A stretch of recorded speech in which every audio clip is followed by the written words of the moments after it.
உடல்ல இருந்து தொடங்கி அது சார்ந்த புரிதல் ஏற்பட்டதுக்கு அப்புறமேட்டுக்கு உள்ளத்தியல்ங்கிற அந்த உளவியலுக்கு வந்ததுக்கு அப்புறமேட்டுக்கு உலகியல் புரிஞ்சதுக்கு அப்புறமேட்டுக்கு தான் உங்களுக்கு அடுத்தது புரியும், உருபொருளியல் புரியும். அதுதான் பரம்பொருளியல், அதுதான் ஞானம், அது சார்ந்த அறிவு தான் ஞானம்னு சொல்லப்படுது.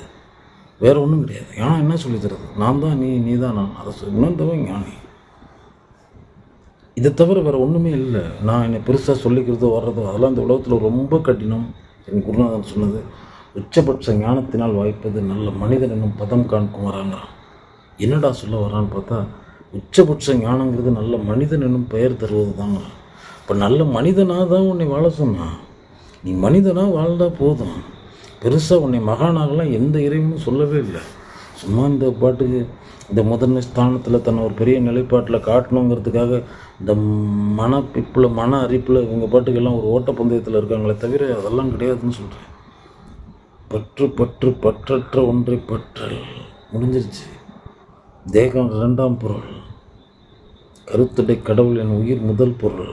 அதன் பெயரால் நான் காணுவது, சிந்திப்பது, சொல்வது, செய்வது. இதை இந்த உலகம் என்னை ஏற்றாலும் சரி, ஏற்காது போனாலும் சரி, நீங்கள் ஏற்றுக்கொள்ளுங்கள். இதில் ஒரு ஒன்று இருக்குது. நம்ம அறிந்து அடங்கி ஆனந்த முறை வந்திருப்பவர்கள் ஆடி அடங்கி ஓயறதுக்கு வரல, அறிந்து அடங்க வந்திருக்கோம். புரிஞ்சுக்கணும், புரிந்து செயல்படணும்.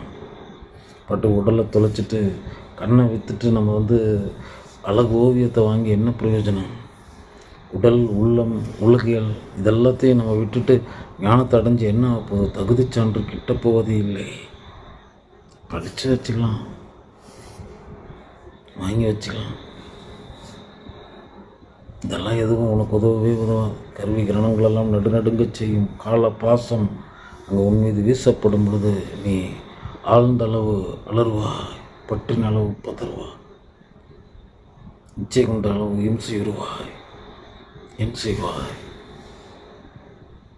நிராசை பழகிவா, நிராசை பழகவா, ஆசை அகற்றிவா, ஆசை அகற்றுவா. கல்வி இங்கிருந்து தொடங்குகிறது. தயாரான உள்ளே வரலாம். எல்லாத்தையும் நீங்கள் இந்த போக வாழ்வில் போகலாம். நாங்கள் கசந்த அமிழ்தனை தர வந்திருக்கிறோம். இனிப்புடைய நஞ்சினை தர வரவில்லை. அது எங்கள் நோக்கமும் இல்லை. நீ வராதே. இது ஒரு கடினமான பயணம். உடலில் இருக்க அவனுடைய உயிரையும் உணர்வையும் வெளியே புணர்கின்ற ஒரு மாய வித்தை. ஆமாம், மாயப்பித்தனின் மர்ம கூத்தில் அங்கே மாயப்பித்தனை கை கொள்ள வந்திருக்கிறோம். ஆரம்பிச்சிடலாம். இந்த உலகத்தினோட ஓட்டத்திற்கு நம்ம அடி பண்ணிந்துடக்கூடாதுன்னு சொல்கிறேன். உன் மனம் உன்னை அதிசயமாக அற்புதமாக உன்னை நீ புறத்தை பார்த்துட்ட அப்படின்னா உன்னுடைய உயிரின் அதிசயத்தையும் உயிரின் அற்புதத்தையும் நீ உணராதே போவாய். சத்தியம் சொல்கிறேன். அதிசயத்தை புறத்தை பார்த்துட்டோன்னா உன் அதிசயம் உனக்கு கிடையாது. அற்புதத்தை புறத்தில் ஒருவரிடத்தில் பார்த்து விட்டால் உனக்குள்ள அற்புதம் இல்லை, இருந்த ஒன்று தான். அது கருத்தில் கரைந்தது. நான் என்ன சொல்கிறேன்னா, உன் இருப்பில் உணர். குதூகலத்தில் அமைதியாக ஆனந்தமாக இறங்கி பழகு. ஒன்றுமில்லை. நான் இதுவரைக்கும் பெற்ற ஞானம் என்பது என்னுடைய இந்த கன நேரத்து அன்பு இன்ப ஆனந்தத்தை உறுதி செய்வதாய் இருக்க வேண்டும். இந்த களம், இந்த காரியாதிகள் யாராலும் அது பாதிக்கப்படாமல் நான் நின்ற நிலையிலேயே இருத்தல். நான் இந்த பிறவியில் நான் என்னடானா, இந்த கணத்தில் நான் அந்த அன்பின்பு ஆனந்தத்தில் லைத்திருந்தேன். குழப்பமில்லை, சஞ்சலமில்லை, சபலமில்லை, சலனமில்லை, வக்ரமில்லை, உக்ரமில்லை, விரோதமில்லை, துரோகமில்லை, பழி இல்லை, பாவமில்லை, இழிவு இல்லை, அவமில்லை, குற்றமில்லை, தவறு இல்லை, பிழை இல்லை, எதுவும் இல்லை. நான் இருக்கிறேன். நான் அவன்தான் நான். அவனிடத்திலிருந்து பிரிக்கிறது இதெல்லாம் மனதில் மறைந்திருக்கிற பாதி பாகங்களாக இருக்குது. ஒரு நேரம் ஒரே நேரத்தில் இந்த அண்டமண்டலம் எவ்வாறு ஒளியூட்ட முடிவதில்லையோ, ஒரு சரி பகுதி இருளிலேயே மூழ்கி கிடக்கிறதோ, அதே போல் உன்னுடைய உள்ளமும் அப்படித்தான் இருக்கிறது. அந்த சரி பகுதியில் ஆயிரம் நீ நினைத்து கூட பார்க்க முடியாத கேடுகள், விகாரங்கள், நஞ்சுடை விருட்சங்கள் இருக்கின்றன. மறந்து விடாதீர்கள் என் செல்வங்களே. காணும் தீங்குகளை அந்த கணத்தில் அகற்றுங்கள். உன் மனதில் ஏற்படுகின்ற சின்ன சின்ன கலைகளை, என்ன கலைகளை கணம் அங்கு கலற்றி எறியுங்கள். ஒரு கலையை பார்த்தாலும் விடாதீங்க. தீய எண்ணம், தீய குணம், தீய காணல், சொல், செயல் அகற்றிடுங்க. உங்களோட புனிதத்தை கெடுத்துக்கிட்டு இருக்கு. நீ பரம்பொருள் உனக்குள் ஜீவனனை விட்டிருக்கிறான்.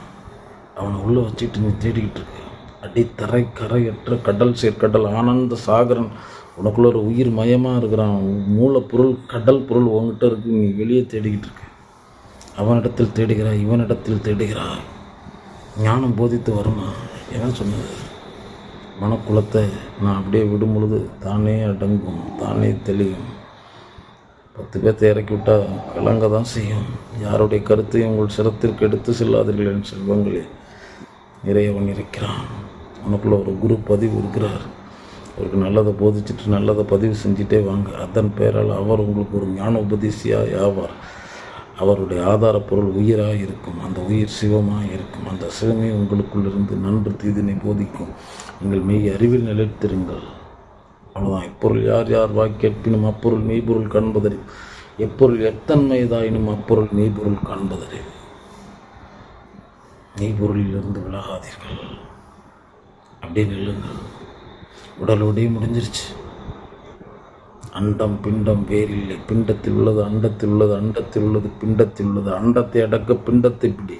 அண்டம் உன் காலுக்கும் கீழ் கிடக்கும் பார். சத்தியம் சொல்கிறேன் குமரா, இந்த புவி உன் காலுக்கும் கீழ் தான் கிடக்கிறது. மறந்து விடாதே. நீ மிகப்பெரியவன். உணர்ந்து விட்டால் அப்புறம் இந்த படைப்பும் படைத்த உயிர்களும் எல்லாம் ஏகமயம் என்று புலப்படும். மேல் கீழ் இல்லாத ஒன்று புலப்படும். இது அநேகங்கள் தென்பட்டிருக்கலாம். ஆனால் ஏகம் கண்டது, ஏகனையே கண்டது. ஆனால் அநேக வடிவங்களில் கண்டது. இது ஒரு ஜாலம்.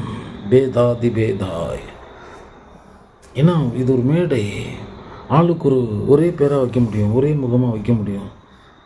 மேடை நாடகம் நல்லா இருக்காதுல்ல. அதனால் 3000 கோடி முகங்கள். முகமற்றவனுக்கு 3000 கோடி முகங்கள். அவனிடத்தில் இருந்த எல்லா முகப்பிரதிகளும் உங்கள் மண்ணில் மனிதர்களாக தெரிந்து கொண்டிருக்கின்றார்கள். அவனை தவிர நீங்கள் எவனையும் காணாதீர்கள். அவன் பெயரால் இவர்களை காணுங்கள், சிவர் பெயரால் சீவர்களை காணுங்கள். ஆம் செல்வங்களே. அதனால் உங்களுடைய ஞானம் உடலில் இருந்து தொடங்கட்டும். அது தாண்டாமல் இல்லை. உளவியல் இல்லை, உள்ளத்தியல் இல்லை, உலகியல் இல்லை, உருபுயிர் எல்லாமே பயன்படணும். நீ பயன்படணும், உள்ளம் பயன்படணும், இந்த உலகத்திற்கு பயன்படணும். அதுக்கு அடுத்தது புரியும் உனக்கு.